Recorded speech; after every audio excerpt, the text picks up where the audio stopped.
आप सबका अभिनंदन और स्वागत। मैं अनुराधा शारदा आप सबका धन्यवाद देना चाहती हूँ कि आपने हमारे चैनल को सराहा और हमारे कंटेंट को भी सराहा। सर, आज हम चंद्रशेखर शर्मा सर के साथ हैं। सर, आपको बहुत बहुत प्रणाम।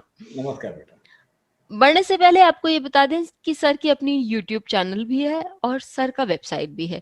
वेबसाइट पर सर ने बहुत सुंदर आर्टिकल्स भी लिखे हैं, तो यदि आप लोगों को पढ़ने की इच्छा हो और ज्ञानवर्धन करना हो तो डेफिनेटली उस वेबसाइट पर अपनी उन सर की ब्लॉग्स को पढ़ें, और सर की किताबें भी हैं तो उन किताबों से भी आप ज्ञान प्राप्त कर सकते हैं। सर, क्योंकि हम स्वामशा के बारे में इतने हफ्तों से एक साल, लिटरली एक साल से ऊपर हो गया उस पर बात कर रहे हैं, तो सर एक बार हम अब हमारी ये आदत में आ गया है कि शुरू करने से पहले हम स्वामशा के बारे में बात कर लें। मैं भी हर रोज अलग अलग ढंग से समझाने की कोशिश करूंगा। सर, तो स्वांशय का मतलब तो खैर आप सब विद्वान हो मालूम है, परंतु चर आत्मकारक जिस नवमांश राशि में बैठता है उसे स्वांश कहा जाता है, ऐसा अधिकतर विद्वानों का कहना है। जी सर। स्व का अर्थ खुद और अंश, यानी खुद जिस अंश में बैठा है तो उसे स्वांश कहते हैं। इसलिए इसके जो योग है ये सहसा नवमांश कुंडली में देखने चाहिए, क्योंकि नवमांश कुंडली में अंशों में अंतर तो 30 120 ऐसा नहीं होगा, 180 अंश वाले भी ग्रह एक दूसरे के साथ एक ही नवमांश में दिखेंगे। इसलिए मेरी मान्यता यह है कि यहाँ पर केवल राशि दृष्टि का प्रयोग करना चाहिए। ठीक है सर। परंतु इसका एक और भी अर्थ ऐसा हो सकता है कि स्वस्य अंशः, इसका मतलब चर आत्मकारक का जो अंश है, मतलब उसकी जो राशि है वो जहां नवमांश में है उसको स्वांश कहा जाए, ये भी इसका अर्थ हो सकता है। जी सर। इसके इसके बाद में कारक अंश की भी व्याख्या ऐसी है, कुछ लोगों का कहना है कि दोनों एक ही है कारक अंश, क्योंकि कारक का ही अंश है स्व का भी। जी तो कारक अंश का ऐसा मतलब निकाला गया है, माना गया है, इसको हम नवमांश तुल्य राशि समझ सकते हैं कि नवमांश में जो राशि है उसे लग्न चक्र में देखना और उस राशि को कारकांश समझना, वहां से लग्न निकाल के वहां से हमने अंतर देखना चतुर्थ में पंचम में कहा है। जी। इसके बावजूद फिर हमारे ऋषियों ने ऐसा भी कहा है, जैमिनी ने भी कहा है, दुर्कारण अंशवत, कि दृष्टांत से जैसा देखते वैसा आप नवमांश भी देख सकते हैं।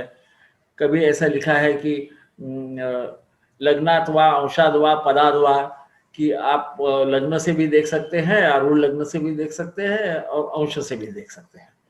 मेरी मान्यता ऐसी है कि नवमांश और लग्न से तो देखना ही चाहिए, हो सके तो आप आत्मकारक से भी देखिए, क्योंकि अंश हम जब बोलते हैं तो सहसा तो नवमांश या द्वादशांश ऐसा अर्थ लिया जाता है। जी सर। परंतु अंश यानी किसी भी पूरे चीज का एक हिस्सा।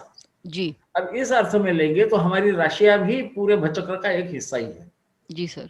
तो इसलिए हम शायद लग्न से भी यानी ऐसा ले सकते हैं, कारक चरात्मक कारक जहां बैठा है उसी को अंश मान के वहीं से हम लग्न राशि में भी देख सकते हैं। जी सर। तो ये सब प्रकार है, इसमें क्या करना चाहिए, तो ये तीन तो कम से कम के चरात्मक कारक से, स्वांश से यानी नवमांश में वो जहां बैठा है वहां से, और उसकी जो राशि नवमांश राशि लग्न में जाती है उसको भी मूल मान के वहां से हमने देखना चाहिए, ऐसा मेरा मानना है। इसमें भी शायद लग्न से और नवमांश से इसका प्रभाव ज्यादा होगा। इसका प्रयोग करके देखना चाहिए। हमारे पास अलग अलग राशि चक्र आते हैं, उसके विश्लेषण के वक्त हमने प्रयोग करके देखना चाहिए, जो सही है उसे ग्राह्य कीजिए, क्योंकि हर आदमी एक विशिष्ट दृष्टि से किसी चीज को ज्यादा अच्छी तरह से समझ सकता है। तो ऐसा जरूरी नहीं कि हर आदमी एक ही दृष्टि से देखेगा और समझेगा। इसीलिए हमारे ग्रहों में भी कुछ ग्रह तीसरी राशि को भी देख लेते हैं, 10वें को भी देखते हैं, कोई 8वें को देखते हैं, कोई चौथे को देखते हैं, है ना। नया जो आता है, तो हम जब बच्चे थे तो हमको बड़ा 6-7 साल का था तो मुझे बड़ा आश्चर्य लगता है, ये सारे क्या गड़बड़ कर रहा है। परंतु जब हम सोचेंगे तो हम भी अलग अलग दृष्टि से देखते हैं, जी। तो वहां देखने से समझता है, जी सर। तो ये जो पैरामीटर्स है इन्हें इस प्रकार से यूज करना अच्छा होगा, ऐसा मेरी मान्यता है। जी सर। अब हम ऐसा करते हैं कि 51वां जो सूत्र है दूसरे पद का पहले अध्याय का, वहां से शुरू करते हैं। अब यहां बोला है तत्र मृतो वा कुजराहुभ्याम क्षय।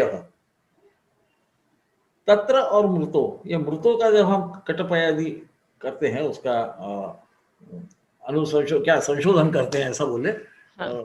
भाषा में गड़बड़ मैं करता हूँ कई बार, तो माफ कर दीजिए। तो उसका अर्थ 5 होता है ना। तो यानी 6 है, म यानी 5 है, उल्टा करो तो 65 होता है। उसको 12 से हमने भाग दे दिया तो 5 रहते हैं। इसी प्रकार से हम कटपयादि से देखते हैं।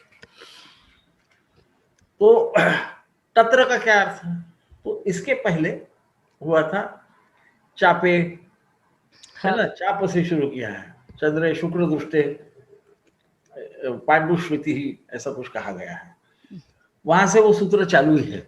ये सब तबीयत के बारे में है ना, नीलकुष्ठ होता है कि तू रहा तो, और ये रहा तो, है ना, इस प्रकार से वो चलते गया है। श्वेत कुष्ठ होता है, इस प्रकार से चल रहा है ये। तो ये एक सूत्र, एक ही धागा चालू है जी।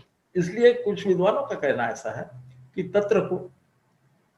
तत्र का अर्थ ये चतुर्थ भाव से, चतुर्थ या पंचम में स्वांश से यदि ग्रहों की स्थिति हो तो इस प्रकार माना जाना चाहिए। हम इसे और भी गहराई में यदि जाना चाहें तो तत्र को हम जब कटपयादि से उसका भी हम संशोधन करेंगे तो हमें 2 की संख्या आएगी। तो ये द्वितीय भाव भी हो सकता है। क्या ये होगा क्या? मुझे लगता नहीं, चतुर्थ और पंचम ही ज्यादा है, बराबर है, क्योंकि अनेक विद्वानों ने भी इसी प्रकार से उसे माना है। पर हम दूसरा मान नहीं सकते, ऐसा नहीं, क्योंकि वो अष्टम से सप्तम होने से द्वितीय भाव का प्रभाव अष्टम पे पड़ने से हमारी तबियत को खराबी हो सकती। जी सर। तो मुझे वो अर्थ यहाँ लगता नहीं है, ये मैं स्पष्ट कर दूंगा, उसका कारण भी बताऊंगा। और अधिकतर जो कमेंटेटर्स है जिन्होंने टीका की है, टीकाकारों ने, विद्वानों ने, उन्होंने भी चतुर्थ या पंचम, इसी, क्योंकि वा आया है ना, वा का अर्थ या, हाँ। तो तत्र मृतो वा, तत्र या मृतो से कुछ राहुभ्याम क्षय, क्षय का मतलब तो आप सबको मालूम है। क्षय का एक अर्थ ये भी होता है कि कम होते जाना, है ना। हमारा चंद्र भी क्षय होते जाता है, क्षीण होते जाता है, क्षीण से क्षय का संबंध है, तो वो धीरे धीरे कम होता है, ऐसी हमारी संकल्पना है। चंद्र ये हमारे फेफड़ों का, हमारे छाती का कारक भी है, चतुर्थ भाव का कारक भी है, इसे कभी ना भूलिए। ये इसलिए बोल रहा हूँ कि कुज राहुभ्याम क्षय, तो कुज जो है ये पित्त का कारक है, राहु जो है ये जो चीज हमें आसानी से समझ में नहीं आती, इसका कारक है। इनका यदि चतुर्थ पे प्रभाव हो, और इसमें क्षय क्यों आ गया, ये तो शंका आना चाहिए, क्योंकि कफ प्रवृत्ति का तो यहाँ कोई दिखता नहीं है। ऐसा राहु तो थोड़ा कफ आप मान भी लोगे, पर ये तो पित्त प्रकृति है। और क्षय में तो छाती में वो बलगम वलगम बनने लगता है, फिर सांस लेने में तकलीफ होती है। हाँ, ये सांस लेने में तकलीफ का राहु से संबंध जरूर आता है, क्योंकि मंदवत राहु है ना। तो राहु ये शनि के समान होने से ये शक्यता है। दूसरा ऐसा कि कई बार क्षय जिनको होता है, इन्हें रक्त की उल्टियां होती है। हाँ। इसका संबंध कुज से है। आपको मालूम है कि कुज का रक्त पे, कुज यानी कु का पुत्र जी। तो जैसा भौम बोलते हैं वैसा कुज, कु ये नाम पृथ्वी को दिया है। इसे अब आप विद्वान हो, पर फिर भी मैं बताने चाहता हूँ, कई बार वो समझ में नहीं आता। कुदिन यानी बुरा दिन नहीं, हम कु जब बोलते हैं तो उसको बुरे की तरफ से कुरूप ऐसा समझते हैं, पर ऐसा नहीं है। संस्कृत में कभी कभी गड़बड़ रहती है। तो कुज यानी कु से जो जन्मा है वो भौम, इसका मतलब मंगल, इसे हम समझ लें, है ना। आप लोगों को पता तो है, पर अब मेरी आदत है उम्र की वजह से बार बार एक ही बात दोहराने की, तो आप उसे मुझे नहीं सर, मोस्ट वेलकम, सहन कर लीजिए, है ना। तो इसलिए क्षय की बात की गई है कि वो समझता नहीं है। फिर राहु है तो वो कुछ चीज समझने नहीं देता। वो जब खून वून निकलने लगता तो लोग सोचते कि भाई अच्छा ट्यूबरकुलोसिस तो नहीं है, तो इसे चेक करेंगे हम, है ना, क्योंकि राहु आसानी तो नहीं समझता। तो इसे हम एक्सरे के जरिए समझते हैं, है ना। ये एक्सरे को पर भी राहु का प्रभाव, ऐसा कई विद्वानों का मानना है, ये जो छुपी हुई चीज है ये निकालता है। शायद इस वजह से उन्होंने कहा कि तत्र मृतो वा कुछ राहुभ्याम क्षय। मृतो ये पंचम भाव है, पंचम का क्यों संबंध है? ये जो क्षय की बीमारी है ये हमारे उदर में भी हो सकती है। पहले ऐसा समझा जाता है केवल फेफड़े में होती है, परंतु ऐसा नहीं है। मेरुदंड में भी एक प्रकार का क्षय होता है। हाँ sir, tuberculosis of the spinal cord भी होता है। पंचम के ओर इशारा कर रहे हैं कि यहाँ पर भी हो सकता है जी। ये हो सकता है। मैं बार बार इसलिए बोल रहा हूँ कि आगे वो बोलते हैं कि चंद्र दृष्टि निश्चय, इसका मतलब पहले का पक्का नहीं, ये होने की संभावना है। ऐसा भी हमारा ज्योतिष शास्त्र ये संभावनाओं का शास्त्र है। हम तो बोलते हैं कि ये सही है क्योंकि जिसका हो जाता है वो बोलता है सर आपने बोला वैसा ही हो गया, तो हमको भी थोड़ा सा गुरूर आ जाता है। तो ठीक है, परंतु वो संभावनाओं का शास्त्र है, और वो संभावनाओं को प्रत्यक्ष में लाने के लिए कर्म करना पड़ता है ना। ऐसा पूर्व देहिक से दैव मिलता है, ऐसा याज्ञवल्क्य जी ने बोला है। तो जब चंद्र उस पर देखेगा, अब यहाँ कभ प्रवृत्ति आ गई, और ये चतुर्थ भाव का कारक है चंद्र, वहां पर वो क्षय जरूर देगा, इसे हम कभी ना भूलें। नहीं तो क्या होता है कि सूत्र में बोला है तो ठीक है, पंचम या चतुर्थ में कारक अंश से या स्वांश से कुजय और राहु है तो इसको क्षय हो जाएगा, ऐसा बोलते वक्त हमने समझना चाहिए कि ये एक संभावना है, इस प्रकार का कुछ भी हो सकता है। छाती में काफी चीजें होती हैं, खून जाने के अलग अलग कारण है, कुछ कारण हमें समझ में भी नहीं आते, वो भी रह सकते हैं, क्योंकि राहु चीजों को समझने नहीं देता आसानी से, इसलिए उसे छाया ग्रह कहते हैं। वो छाया डाल देता है, छाया से आप सीधा देख नहीं सकते, है ना। इसीलिए उसे वराहमिहिर ने भी बोला है कि ये ग्रह नहीं है, छाया ग्रह है, यानी ग्रहों की छाया, ग्रह से छाया यदि छाया ग्रह, इस प्रकार से उसका आपको करना पड़ेगा। बराबर है, क्योंकि पृथ्वी नाम के ग्रह की या चंद्र नाम के ग्रह की छाया होती हो, तो वो सूर्य होता तो है पर हमको दिखता नहीं है ना। ये संकल्पना उसकी समझ लीजिए। मैं संकल्पना इसलिए बताना चाहता हूँ, आपको ऐसे विद्वान हो पर फिर भी मुझे ऐसा लगता है नींव पक्की है तो सब कुछ हम कर ले सकते हैं। तो सूत्रों में भी कोई ना कोई कारण है। कुजे न पिटक आदि, केवल यदि मंगल है तो फिर ये इसको इरप्शन हम बोलते हैं ना, वो ऐसे लाल लाल हमारे चमड़े पे कुछ हुआ कभी कभी हो जाता है, तो उसको मराठी में घामोड़ा वगैरह भी बोलते हैं। हाँ सर, स्वेट की वजह से, वो जाता पसीने की है, वजह से देखो पीठ पे ऐसे घमौरियां हो जाती हैं। हाँ दाग आ सर, जाते हैं, हाँ लाल लाल वो हो जाते हैं, घमौरियां बोलते हैं उसको। घमोड़िया घमोड़िया बोलते हैं, करेक्ट हाँ करेक्ट। अबे ऐसे घूमने लगा हूँ ना, घमोड़िया बोलते हैं। देखिए वो गर्मी से संबंध है, हाँ और सर। ये कुज है, ये अग्नि तत्व है, इसे मत इधर हमारी पीठ भी है ना। तो इस प्रकार से हम इसे देखेंगे तो हमको उसका कारण समझे, जी क्योंकि सर। अनेक रोग है, सब लोगों का तो हमारे ऋषि बताएंगे नहीं, उन्होंने आपको इसके समझ लो क्या होता है। मेरे समान होगा तो कोई गर्म पानी में गिर जाएगा, पीठ उसकी जल जाएगी, वो भी कुजे ना पिटक आदि में ही आएगा, है ना। मैं जब छोटा था तो ऐसा हुआ था, ऐसे मेरी माँ बताती है। तो मैं गर्म पानी के पतीले में गिर गया था, माँ के पीछे गया, लटक गया उसको और गिर गया, तो मेरी पीठ तो जल गई। तो ये भी कुजे ना पिटक आदि में आएगा, क्योंकि उस पर भी जलने के बाद भी फफोले आते हैं। हाँ सर। इसे ध्यान में रखना। मैं इसलिए इसको विस्तार से बोलना चाहता हूँ कि हम समझे कि केवल ऐसा ही होगा, नहीं, वो एक आपको तत्व समझा रहे हैं, उस तत्व को आप आगे ले जाइए। आप बहुत गर्म कुछ खा लिए पी लिए तो आपको एसिडिटी भी हो सकती है, हाँ वहां पर भी अल्सर्स हो सकते हैं। हाँ, ये पेट में हाँ उल्टे। ये और भी या हाँ, ये भी पिटक है। हाँ तो पिटक आदि का मतलब तो सिर पे, बदन पे, चमड़े पे कुछ तो भी इरप्शन आना, इतना नहीं, इतना नहीं। ये पित्त दोष वाला जो कुजा है, ये शक्तिशाली होकर यदि कुछ कर रहा है तो ये कुछ ना कुछ तो करेगा। जी सर। इसे हम ना भूलें। जी सर। अब इसके आगे हम जाते हैं, केतुना ग्रहणी जल रोगी वा। केतु यदि रहा तो ग्रहणी, संग्रहणी, डायरिया टाइप के जो रोग होते हैं उसको ग्रहणी कहा जाता है। उसके और भी अर्थ है, परंतु मैं यही इसी को उसको रोकता हूँ, ग्रहणी को, कि डायरिया डिसेंट्री इसलिए समझिए क्योंकि या अतिसार हम जिसे बोलते हैं, तो मंगल का भी अतिसार पे चंद्र का भी प्रभाव होता है। तो केतुना ग्रहणी जल रोगी वा, यहाँ जल रोग बताया गया है ना, जो रोग जल के वजह से हो सके। अब इसके साथ आप डायरिया डिसेंट्री समझ सकते हैं। हो गया कभी ना तो माँ बोले क्या खाया था, या मेरे समान यदि दादा होंगे तो बोले तूने खाया क्या था आज बता, तूने गड़बड़ किया या पानी वानी कुछ बाहर पिया, तो फिर इसके लिए तेरे को हो रहा है ना। ये केतु है, ये सडन होता है, अचानक अकस्मात कुछ भी करने की शक्ति केतु की है। सर टाइफाइड भी हो सकता है, जॉन्डिस टाइफाइड। टाइफाइड हो सकता है, परंतु इसका संबंध जरा ज्यादा आता है ऐसा मुझे लगता है। संग्रहण टाइफाइड भी हो सकता है सर। चतुर्थ भाव पर, ये मेरे ख्याल से पंचम की तरफ ज्यादा इशारा कर रहा है। जी सर। कभी कभी क्या है कि वो जरा विचित्र रीति से करते थे ना, विद्वान तो थे हाँ। हमारे, तो करते थे। जी सर। तो हाँ, तो हो सकता है कि हाँ फेफड़ों में निमोनिया या ऐसा कुछ हो सकने की संभावना है, क्योंकि जल रोग बोल रहा है।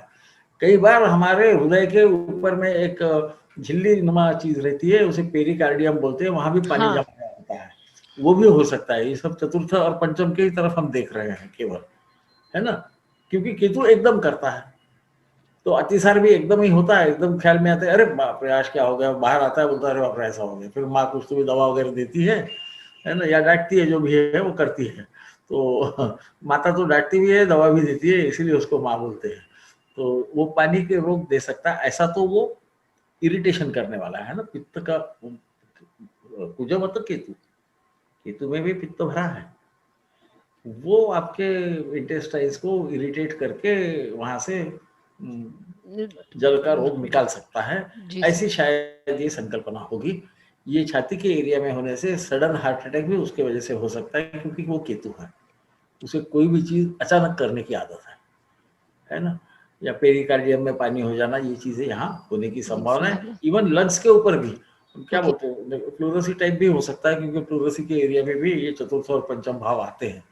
तो और ये अचानक होगा, यदि अचानक होता होगा तो शायद केतु का वहां पर कुछ न कुछ संबंध है, ये हम समझ सकते। इससे हम क्या समझ ले, मैं उससे हम क्या बोल ले उसके बारे में बोल रहा हूँ। तो 2-4 शब्दों में बताया है, इतना लंबा तो वो लिखते भी नहीं थे, और उस वक्त के समझने वाले भी मेरे से ज्यादा विद्वान होने से अति नहीं बोलते, बाकी ज्यादा विद्वान होने की वजह से वो समझ भी लेते थे। तो सूत्र है ना, छोटे शब्दों में लंबी चीज बताना। उसके बाद में था राहु गुलिकाभ्याम क्षुद्र विषाणी। अब ये क्षुद्र विष क्या है, यानी चिल्लर विष, ये चिल्लर कैसा रहता है, विष तो रहता है, विष रहता है, नहीं रहता है ना, ज्यादा मात्रा में लिया तो कोई भी विष हो, तो बोलते हैं कि अति सर्वत्र त्यज्यते, तो मीठा भी ज्यादा खा लो वो भी विष हो जाएगा। तो पर यहाँ क्षुद्र विषाणी का मैं ऐसा अर्थ निकाल रहा हूँ कि ये राहु और गुलिक की बात कर रहे हैं। राहु ऐसी चीज है कि जो छुपी रहती है, इसको वल्मीक में रहता है ऐसा भी बोला गया है। हाँ। ये वल्मीक में बिच्छू भी रहता है, हाँ। है ना, अंदर में कहीं ना कहीं कोने करने में घुसा हुआ छुपा हुआ बिच्छू रहता है, वो भी नहीं दिखता। और बिच्छू भी जब डंक मारता है ना, बाद में आपको मिलता नहीं है, सांप मिल जाता है, मर जाता है बेचारा, उसको मार सकते हो, बिच्छू मिलता नहीं है। हो सकता है कि ये उसके तरफ इशारा कर रहे हो कि क्षुद्र विषय यानी जो कुछ देर तकलीफ देगा, तो उसका प्रभाव उतना नहीं होगा कि आप परमात्मा की तरफ पहुंच जाओ, वहां पहुंच जाओ, इतना शायद प्रभाव न हो, ये संभावना है। फिर गुलिक, तो गुलिक जो है ये अपना विष धीरे धीरे छोड़ता है, ऐसा कहा गया है। जी सर। इसलिए इसका दूसरा जो अर्थ मैं समझना चाहता हूँ, या मैं समझा हूँ, वो मैं आपको बताना चाहता हूँ। ये गुलिक धीरे धीरे यदि आपके छाती में या आपके पेट में कुछ छोड़ेगा, तो ये क्या छोड़ेगा, और ये क्षुद्र विष है। तो आप लोगों को मालूम है, आप सब पढ़े लिखे हो, तो एस्बेस्टॉस के एरिया में जो काम करते हैं ना, वो एस्बेस्टॉस के टुकड़े छाती में चले जाते हैं, फाइबर्स चले, पतले पतले फाइबर, हाँ, उसको बोलते हैं एस्बेस्टोसिस, उस डिसीज का नाम है। या कोल माइन में जो वर्क करते हैं, काम करते हैं, तो वो उनके फेफड़ों में भी चला जाता है कोयले का बहुत बारीक चूरा, हाँ सर, उनको तकलीफ होती है। वर्कमैन्स कॉम्पेंसेशन एक्ट जिसने पढ़ा होगा उसको मालूम होगा कि इसके अगेंस्ट बड़ा भारी प्रॉब्लम रहता है ना। अब ये कोयला जो है, इस पे अधिकार शनि का है, और शनि समय राहु है, तो मुझे लगता है ये भी हो सकता है कि, और ये ग्रेजुअली होता है, वो धीरे धीरे एक्यूमुलेट होते जाता है, और फिर सर उन लोगों को सांस लेने में फिर बहुत प्रॉब्लम होने लगती है, तकलीफ होने लगती है, और वो कई बार वो फेटल भी होता है। हाँ, एस्बेस्टोसिस तो खासकर होता है। इवन आपको शायद पता है या नहीं मालूम नहीं, परंतु हल्दी पहले कूटते थे ना, हाँ सर, तो वो ज्यादा यदि छोटे जगह में रह के कूटने वाले रहे तो उनके भी लंग्स में चला जाता था। हाँ सर, हाँ, तो हाँ, और आपको मालूम है, तो मैं वही बोला कि हमारे यहाँ सब नहीं सर, मेरे तरफ से इसलिए बताने की कोशिश, कई लोगों को नहीं मालूम रहता कि हल्दी का ऐसा हो सकता है। नहीं, हाँ सर, तो क्योंकि यदि काम करते करते हल्दी थोड़ी सी भी नाक के पास बहुत देर तक रह जाए, तो वो आपको आपको ब्रीदिंग में प्रॉब्लम आ सकती है। करेक्ट, तो वो समझ रहे, तो इस प्रकार का ये है तो विष, पर ये क्षुद्र विष है, और वक्त पे समझ जाए तो शायद इसमें से आप इजाद भी पा ले सकते हो, है ना। इसको क्षुद्र विष कहना, विष का मतलब केवल पॉइजन, जिसको हम अंग्रेजी में कहते हैं, ऐसा न समझते हुए, जो भी चीज से हमारे शरीर को हानि होती है, क्षति होती है, पर वो बहुत ज्यादा नहीं होती कि वही ले लिया और एकदम स्वर्गवास हो गया तो उसे शायद एक शूद्र भी कहते होंगे, ऐसी मेरी अवधारणा है। ऐसा भी राहु को सर्प कहा गया है। अब हम आते हैं अगले सूत्र की तरफ। यहाँ तत्र शनौ धानुष्कः कहा गया है। ये तत्र कहने की वजह से वो पहला जो मृतो वा तत्र मृतो वा आ गया ना, ये सूत्र का धागा ये टूट गया, अब ये नया शुरू हो गया। जी ये सर। हमें ऐसा भी समझता है कि पहले हम हमारे स्वास्थ्य के बारे में बोल रहे थे और उसकी बीमारियों के बारे में बोल रहे थे, अब ये कर्म क्या करेगा इसके बारे में चालू हो गया। तो ये बिल्कुल स्पष्ट है कि ये सूत्र वहां का खत्म हो गया, नया धागा शुरू हो गया है। तो तत्र शनौ धानुष्कः, तत्र यानी कहा, फिर से वही प्रश्न आ गया। तो ये अब ये चतुर्थ की बात कर रहा है। तत्र को कटप यदि करोगे तो आ ही जाएगा, आप लोगों को पता है वो। अब ये केवल चतुर्थ भाव की बात कर रहे हैं। चतुर्थ में स्वांश से चतुर्थ में वो आप लग्न से भी देख सकते हैं, शनि यदि रहे तो वो धनुष्य बनाने वाला होता है, ऐसा कहा गया है। धनुष्य से हम कोई भी चीज दूर फेंकते हैं, तो इसे इसमें, और शनि है आलसी, वो चलता तो नहीं है ना, उसका पाव गड़बड़ है ना, तो वो चीज दूर फेंकेगा। ये हमको हमारे दिमाग से समझना पड़ेगा। और वो बहुत लंबी सोचता है, खुद जाके खुद को तकलीफ में डालता नहीं है ना, वो संभल संभल के चलता है शनि, ऐसा उसका डिस्क्रिप्शन है। मंद चलता है, नीचे देख के चलता है, अधो दृष्टि है। इसलिए वो जब किसी पे हमला भी करेगा तो वो खुद को बचा के करेगा। ऐसा हम इसको लॉजिक लगा सकते हैं, इसको न्याय बोलते हैं संस्कृत में, अलग अलग भाषाओं में अलग अलग बोला जाता है। तो इसलिए वहां यदि शनि होगा, आपको ये भी पता है कि चतुर्थ के सामने दशम भाव आता है, क्योंकि मैंने कहा कि ये नवमांश में तो उस ढंग से नहीं आएगा, पर लग्न में देखोगे तो आएगा, है ना। तो ये धानुष्कः कहा गया है, जो भी चीज दूर जाके किसी पे हमला कर सके, ऐसे चीजें बनाने का काम जो है वो शनि करता है, ऐसा उस जमाने में कहा गया। आज के जमाने में धनुष्य के अनेक मतलब हो सकते हैं। इसमें कानून का भी आप धनुष्य चला सकते हो, है ना। आप वर्चुअल वर्ल्ड में जाके कोई खोज वाला मिसाइल भी कर सकते हैं सर, मिसाइल भी बना सकते हैं। दूर जाके काम करते हैं जी। यहाँ काम नहीं करते। हम भी जैसे बोल रहे हैं, हम दूर से बात कर रहे हैं, है ना, पर फिर भी नजदीक है। तो इसमें शनि और मंगल दोनों आ गए। तो ये मैं इसलिए बोल रहा हूँ इस प्रकार से, ताकि हम उसे ज्यादा गहराई से समझने की कोशिश करें। वरना भाई जैमिनी जी ने बोल दिया धनुष को, धनुष तो बनाता नहीं है, कोई बात नहीं, वो कोई ना कोई कर्म ऐसा करता है जिसके परिणाम दूर जाके होते हैं, और शायद ये एक जगह रहता है, कर्म के परिणाम दूसरे जगह मिलते हैं। इसे भी हम शनो धनुष कह सकते हैं। बाद में आता है केतु ना घटिका यत्री। केतु यदि हो तो क्या होता है, ये घटिका यंत्र, घटिका आप लोगों को मालूम है, मैं हिंदी वालों को तो बताने की जरूरत नहीं, अंग्रेजी में तो पड़ता है। ये काल मापन के लिए एक छोटा कटोरा सा रहता था, उसको एक छेद रहता था नीचे, पर ये छेद में बराबर वो 24 मिनट में डूबना ही चाहिए पानी में डालने के बाद। इसलिए उसका वजन, उसका वॉल्यूम, यानी उसका जो घनफल है, उसको निकाल के बड़े बहुत ज्यादा उसमें गणित लगता है, उसको कैसा बनाना, इसमें उसका आकार कैसा हो, ये गणित की जरूरत पड़ती है। इसलिए घटिका यंत्री, इसको घड़ी बनाने वाले भी आजकल बोलते हैं कि घड़ी साज होता है, ऐसा भी बोलते हैं। मैं ये समझता हूँ कि केतु ना गणितज्ञ भी एक जगह कहा गया है। इस सब चीजों में गणितों की जरूरत पड़ती है जी। आप ऐसा नहीं ले सकते कुछ भी, एक कटोरा ले लिया, छेद गिरा दिया, तो वो घटिका यंत्र नहीं होता है ना। फिर उसमें वो भी सोचना पड़ता है कि ये जो जिस धातु का बनाया है, ये पानी में रह के खराब ना हो जाए, वो लोहा तो रहेगा नहीं, ये हमें भी समझना चाहिए। तो कांस्य होगा या पीतल होगा या तांबा होगा, है ना। तो ये सब अनेक चीजों को इकट्ठा करके, उसका गणित करके, फिर जो कुछ चीजें करता है, वो केतु ना घटिका यंत्री बोला गया है। तो सर तो साइंटिस्ट भी हो सकता है। हाँ, क्यों नहीं हो सकता, उसके काम में गणित का काफी प्रभाव रहेगा। केतु ना गणितज्ञ कहा गया है ना। कहीं ना कहीं वो सूत्र आएगा, पहले नहीं आया होगा तो बाद में आएगा, है ना।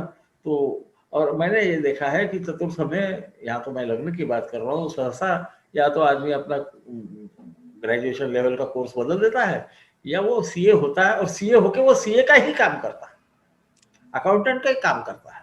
यदि चतुर्थ में वहां न हो, हो तो वो सीए होगा तो दूसरे के यहाँ नौकरी करेगा, ऐसा सहसा आपके नजर में आएगा।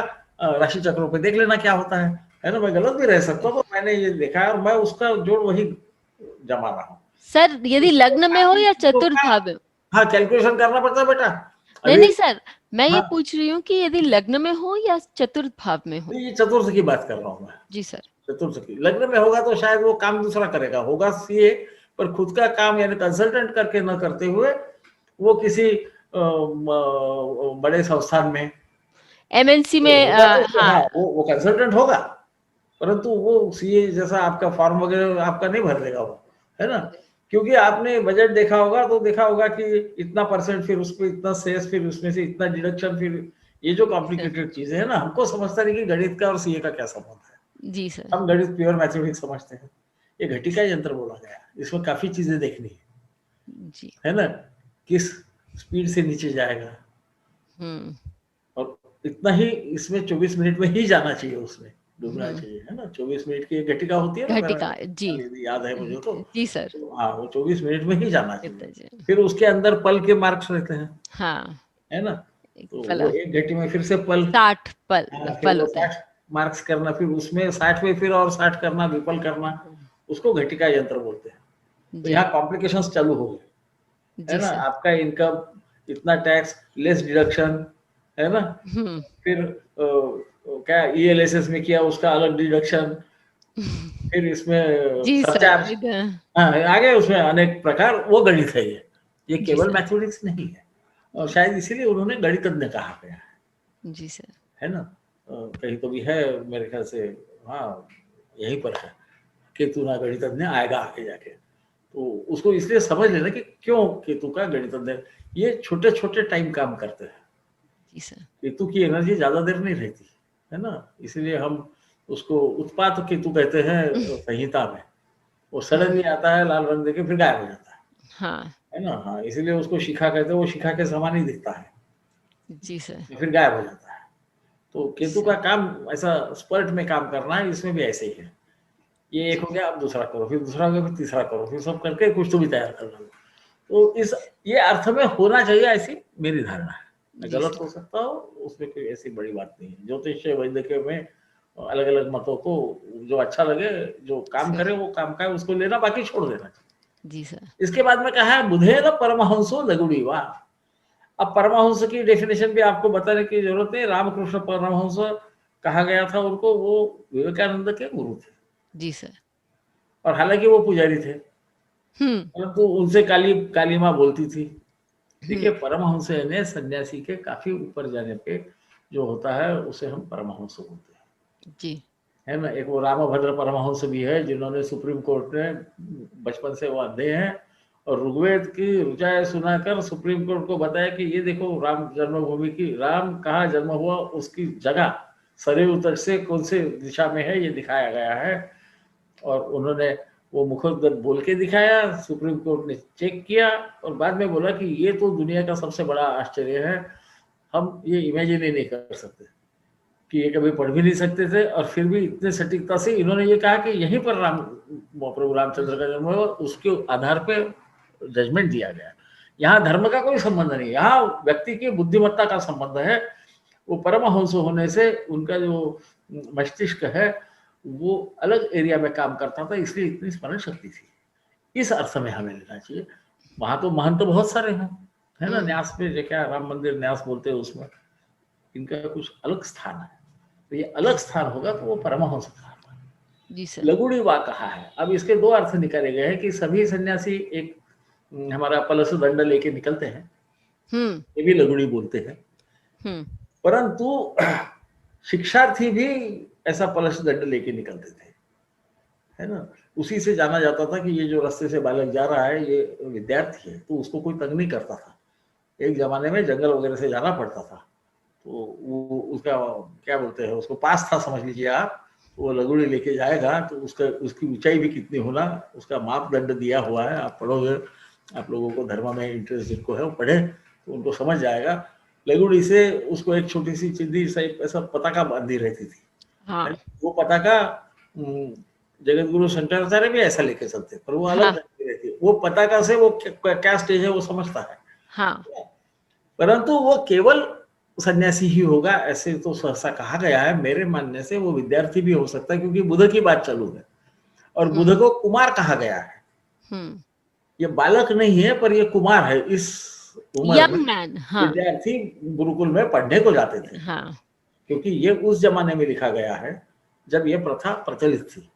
जी सर। आजकल के जमाने में तो कार से जाके वापस आ जाते हैं, पर वो नहीं, वो लगुड़ी धारक नहीं है ना। क्योंकि ये माता पिता को छोड़ के विद्या के लिए चले जाते थे गुरु के यहाँ, और कोई फोन भी नहीं था वापस फोन करके पूछने के लिए मम्मी ऐसा हो गया करके, है ना। तो अलग टाइप के है। ये भी एक प्रकार के सन्यासी ही नहीं कहा जा सकता है, इसलिए उन्हें गायत्री मंत्र कहने को बताते थे, जी है ना। सर। सूर्य गायत्री, सवितुर गायत्री बोलते थे। तो जी चलो सर। हम धर्म की तरफ नहीं जाते, हम फिर से हमारे ज्योतिष की तरफ आ जाते हैं।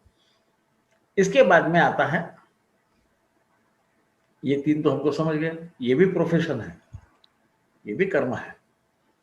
बाद में होता है राहुणा लोह यंत्री। वो धनुष्य को बाण लगता है, उसको लोहे का टिप रहता है। यहाँ पे राहु आ गया, ये भी शनि के समान है। हाँ, हमने ये पहले भी लोहे देखा के ये। यंत्र हाँ। बनाता है। और जैसा हम जब बात कर रहे थे थोड़ी देर पहले कि राहु छाया डालता है, तो यंत्र के अंदर में क्या चलता है ये आपको दिखाई नहीं देता, है ना। शनि सम होने से वो लोहे से तो कुछ काम करेगा, लोहा कोयला आदि जो शनि के आधिपत्य में है उसमें करेगा। परंतु ये लोह यंत्री है, ये लोह से यंत्र बनाता है। और जी आप सर। जो भी यंत्र देखोगे उसके ऊपर एक आवरण रहता है हाँ, ना? अंदर उसका मैकेनिज्म जो अलग ही रहता है। वो जी सर। आपको दिखता नहीं है, जी वो सर। अंदर काम करते रहता है। यही राहु का काम है। छुपा के रखना। अंदर क्या है, किसी को सूर्य है उसको दिखने नहीं देता, काम हम्म। तो सूर्य करता है ना। हम बोलते हैं राहु ने उसको ग्रास कर लिया, तो वो तो पृथ्वी उस पर अपनी छाया डाल देती है, या जी चंद्र सर। डाल देता है छाया, है ना। चंद्र पे पृथ्वी और पृथ्वी पे चंद्र डाल देते हैं। तो राहु अंदर में क्या चल रहा है आपको समझने नहीं देता। लोहे यंत्र में भी यही होता है। यदि लेथ है तो आपको लेथ में अंदर में गियर्स कैसे काम करते हैं वो दिखता नहीं, वो पूरा कवर्ड रहता है। जी सर। ये शायद इसके पीछे की संकल्पना हो। ऐसा कहीं लिखा नहीं है, किसी विद्वान ने बोला नहीं। तो मैं जिस ढंग से समझना चाहता हूँ, तो मैं लोह यंत्री क्यों, ये हमको हर सूत्र को, हर वाक्य को, जो भी हमारे ज्योतिष शास्त्र के, मैं जिसे क्लासिक्स बोलता हूँ, प्रामाणिक ग्रंथ जो है, जी सर। ये बाद में आए हुए नहीं। जो पाराशर आदि जो है प्रवर्तकों ने लिखे हुए, वैद्यनाथ है, हमारे मंत्रेश्वर है, इनको हम प्रामाणिक ग्रंथ मानते हैं। तो इनके एक एक वाक्य के गहराई में जाके सोचना चाहिए। जैसा चंद्र को योषित व्यथा कहा गया है, फल दीपिका में बोला है, किसी का ध्यान नहीं जाता।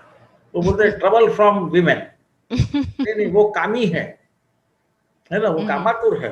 वो ट्रबल हाँ। ऐसा नहीं है आप जो समझ रहे हैं, वैसा कोई भी ट्रबल नहीं कि वो इसके बारे में पीछे पड़ के कुछ लफड़ा कर सकता है, ऐसा हाँ। कहा गया है। ऐसा करता है ऐसा मैं नहीं बोलता, मैं बता रहा हूँ आपको जी एक सर। उदाहरण के तौर पे, कि जिन्होंने फिलोदीपिका पढ़ी होगी तो उनको लगेगा बाकी जगह कामातुर बोला है, उन्होंने डायरेक्ट बोल दिया, इसने उल्टा घुमा के बोल दिया।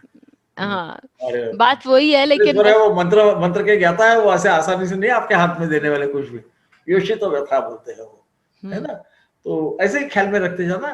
तो मैं इस तरह से देखता हूँ, और मैं सोचता हूँ कि आप भी इसी प्रकार से उसे सोचना चालू कीजिए कि भाई वहां बोल दिया रवीणा खड़ग, यानी खड़ग लेके घूमेगा, तो ऐसा मत समझिएगा। जैसा आगे आ रहा है रवीणा खड़ग, रवि यदि रहा चतुर्थ में तो ये खड़ग का कर्म करेगा। खड़ग से काम क्या करेगा, राजाओं के हाथों में खड़ग रहता था।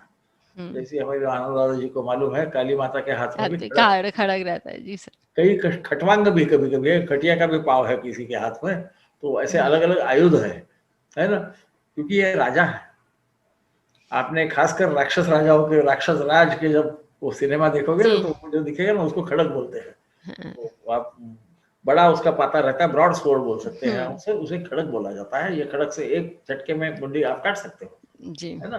तो रवि है, वो राजा है, उसको वो अधिकार है, राजा के हाथ में खड़ग रहता है। सर वीरभद्र ने उसी से काटा था, उसी से दक्ष काटना का। पड़ेगा, उसी से खट से कटता है हाँ। ना। उसका ही छोटा फॉर्म जो है वो कुकरी है, जो गोरखा लोग वो वापरते हैं। जी छोटा सर। छोटा प्रमाण है उसका, जी उसका सर। शेप थोड़ा छोटा हो गया, इतना हो गया जी है। सर। वो उसमें ताकत लगती थी ना उठाने के लिए, तो वो शरीर के हिसाब से रहता है। इवन कई, मेरे ख्याल से यमराज का तो दंड है, पर ऐसे खड़ग धारी बहुत सारे, ये रवि है, ये राजा है। जी सर। तो इसके हाथ में खड़क होना ये जायज है। ये खड़क का व्यवसाय भी कर सकता है, क्योंकि हर आदमी राजा होगा नहीं। उनको ये भी पता था कि रवि वहां तो हजारों लोगों के रहेंगे, क्योंकि हमारे भचक्र में भ्रमण करते हुए 24 घंटों में हर जगह कोई ना कोई ग्रह आएगा। हम राशि तो स्थिर है, तो ये तो घूमते रहेंगे, तो कोई ना कोई आएगा 2-2 घंटे के बाद में। इसलिए रवीणा खड़ग का अर्थ ये खड़ग का काम करने वाला भी कारागिर रह सकता है, इस अर्थ में इसे हमें लेना, इसका ये कर्म है। फिर कहते हैं कुजे न कुंतो। कुंत के अनेक अर्थ है, पर इसका एक अर्थ है भाला। मंगल यदि होगा तो भाला बनाने का काम करता, क्योंकि यहाँ सिर्फ शस्त्र अस्त्र की ही बात की जा रही है। यंत्र को भी एक प्रकार का अस्त्र ही मानना चाहिए। हम आधे में से चले जाते हैं कि हमको यंत्र कुछ अलग है, ऐसा लगता है वो यंत्र बना के देते हैं, वो समझते हैं हम। नहीं, तो यंत्र के अनेक अर्थ है। तो कुजे न कुंतो में कुज यदि होगा, मंगल होगा, मंगल का सभी प्रकार के धातुओं पे अधिकार है, आप लोगों को पता होगा जी। परंतु ये लड़ाकू है, ये सेनापति, ये नजदीक जाके वार करना चाहता है, और उसके लिए शक्ति काफी लगती है। भाला लगने को आसान लगता है, हल्का दिखता है। नहीं सर, बहुत वो जो वो लोग भाला फेंकी होगी, हम हमारे यंग एज में करते थे, तो उसको समझेगा कि उसके लिए उसके कंधों में बहुत ज्यादा शक्ति लगती है। युधिष्ठिर करते थे भाला युद्ध के, वो प्रसिद्ध थे, कौरव युद्ध में वो पावरफुल थे। तो कंधे में शक्ति लगती है। ये कंधा जो है तृतीय भाव है, इसका कारण भी मंगल है। जी आप देखिए कितने खूबसूरत तरीके से उन्होंने अपने को बताने की कोशिश की जी, और हमें विचार करने के लिए बाध्य किया है। इसीलिए उन्हें ऋषि जैमिनी कहते हैं, या ऋषि पाराशर जो कहा जाता है, वो आपको थोड़ी सी चीज दे रहे हैं, बोलते इसके अंदर आप घुसो। जी, बहुत सुंदर सर। उसके अंदर जाना चाहिए, उसका कारण ढूंढना चाहिए, क्योंकि आपको मालूम है कि हर आदमी तो भाला बनाएगा नहीं। हमने भी तो हमारा दिमाग लगाना है कि हो सकता है हैंड टूल्स जिसको हम बोलते हैं वो करें। जी सर, है ना। तो हमको सोचना है कि ये क्या बता रहे हैं, तो जो नजदीक से जो कुछ काम कर सकते हैं ऐसी चीज करें। इसीलिए तृतीय भाव को भ्राता भाव कहा गया, क्योंकि खतना हमारा रहता है, हम यहाँ रहते हैं और ये हाथ लंबा करके हम कुछ काम करते हैं, है ना। हमारा मस्तिष्क हमारे हाथ को आज्ञा देता है। इसी प्रकार अनुज आपका काम करता है, छोटे भाई को हर वक्त बड़ा भाई रखते थे, तुम मेरा काम कर करके, है ना। इसलिए उसको तृतीय भाव दिया हुआ है। तो इस ढंग से हम यदि सोचे, मैं ज्यादा बोल जाता हूँ कभी कभी, मुझे अच्छा लगता है कि हम उसके गहराई में जाके उसको सोचने की कोशिश करें। उसका बाबा वाक्यम प्रमाणम न करे, नहीं तो लिखा है कि मंगल जिसके दशम भाव में नहीं, वो बच्ची की शादी कैसी करेगा। तो ऐसी कोई गलती न करे कि दशम भाव में मंगल ने तो इसकी लड़की की शादी नहीं होने वाली। समझने की कोशिश करेगी, उपमा उत्प्रेक्षा से भरपूर शास्त्र है। तो इसका मतलब वो भाई कर्तृत्ववान रहेगा तो कमाएगा तो बच्ची की शादी के लिए धन इकट्ठा हो जाएगा। जी सर। दशम भाव में मंगल दिग्बली हो जाता है, हमको मालूम है। हाँ। है ना। इसी प्रकार से हमें उसको सोचना ज्यादा संयुक्तिक होगा, ऐसा मेरा मानना है। मैं आप लोगों को बहुत तकलीफ देता हूँ, और आप प्यार से बहुत के लिए धन्यवाद सर, बहुत बहुत धन्यवाद। और चलते चलते आप लोगों को बता दें कि सर की, फिर से आपको रिमाइंड करा दें कि सर की वेबसाइट पर और सर के चैनल पर लाइक शेयर सब्सक्राइब करना मत भूलिएगा, क्योंकि वहाँ बहुत सुंदर वीडियोस है। आप सब दर्शकगण, आपको आपके बहुत सारे क्वेश्चंस भी आते हैं सर के उस पर वीडियोस पर, तो उनको देख कर आप यदि वो वीडियोस देखेंगे, आपके बहुत सारे संशय जो हैं वो समाप्त होंगे। Sir thank you very much sir. नमस्कार।